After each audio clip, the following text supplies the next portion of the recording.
In 1973 hiepen op een Jouwer de grootste rotonde van Nederland. Het knooppunt tussen het Jereveen, Snits, de Lemmer en de Jouwer. De rotonde wie eerst een kruispunt dat troch het aannemende verkeer net meer veilig wie.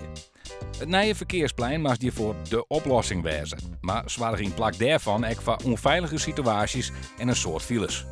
Rijkswaterstaat had 4 keer grote aanpassingen bij de rotonde aangebracht om hem veiliger te maken. De rotonde werd eerst verbreden, daarna wel ietser maken en uiteindelijk weer verbreden. Ook waren in 1990 de voorrangsregels omdraaid. Het verkeer op de rotonde kreeg nog voorrang. Alles voor een betere trosstream.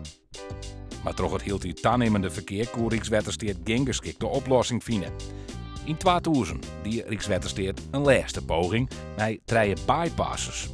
Ook dit wie net genoeg, de rotonde is en bloot onveilig. Daarom rieden er deze week na 44 jaar voor de laatste keer auto's op een rotonde van de Jouwer.